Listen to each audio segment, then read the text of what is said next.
आणि मोहोळ मतदारसंघ आमदार खारेसाहेब, तुम्हाला ही विनंती असेल, तुम्ही हा मुद्दा उचलून धरा.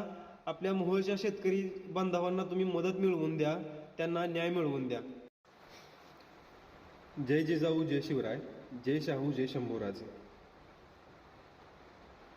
मोहोळची तू सिनमाई, आम्ही आभारी आहे तू वाहिलीस. पण मेघराजा तुझं काय रे, तुला देव म्हणायचं की दानव? देतोस पण तूच आणि घेतोस पण तूच. शेतकऱ्यासाठी देव म्हणायचं की तू सोड म्हणायचं. त्याची शेती पण वाहून नेलीस, त्याची स्वप्न पण वाहून नेली आणि शेतातली अक्षरशः माती सुद्धा वाहून नेली.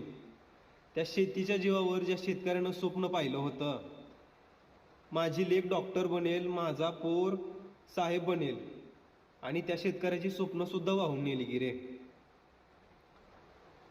मोहोळच्या या भागामध्ये मलिकपेठ, टेंभुर्णी, करमाळा, पाकणी आणि लांबोटी ह्या एरियामध्ये ग्रामीण लोकांच्या घरामध्ये पाणी शिरलेलं आहे. रातभर त्या लोकांना खाण्यासाठी अन्न नाही, पिण्यासाठी पाणी नाही आणि त्यांच्या डोळ्यांमध्ये झोपसुद्धा नाही. ही अशी दयनीय परिस्थिती बघून पोटामध्ये अक्षरशः आग पडते. आपण सगळीकडे सोशल मीडियावरती पाहतो, अख्खा देश त्या पंजाबमध्ये आलेल्या महापुरासाठी एकत्रित येऊन संघटित होऊन देवाकडे प्रार्थना करत होता, मदत पाठवत होता. आणि आज ही वाईट वेळ माझ्या सोलापूरवरती, माझ्या मोहोळवरती आलेली आहे आणि कोणी काहीच बोलत नाही. प्रशासनाला माझी विनंती आहे, मंत्री महोदय, आमदार साहेब, खासदार साहेब,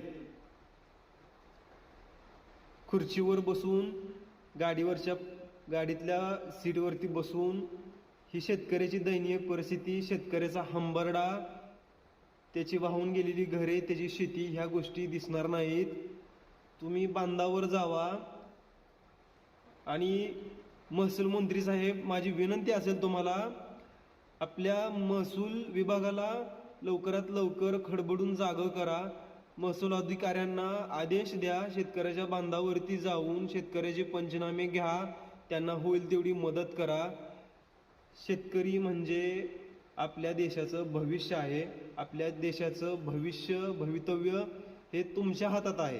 त्यामुळे विनंती असेल, शेतकऱ्याला पाठिंबा द्या, शेतकऱ्यासोबत उभं राहा आणि शेतकऱ्याला मदत करा. मनापासून कळकळीने विनंती आहे. दुसरं काही सुद्धा हा शेतकरी वर्ग तुमच्याकडून आशा करत नाही. फक्त वेळेवर पंचनामे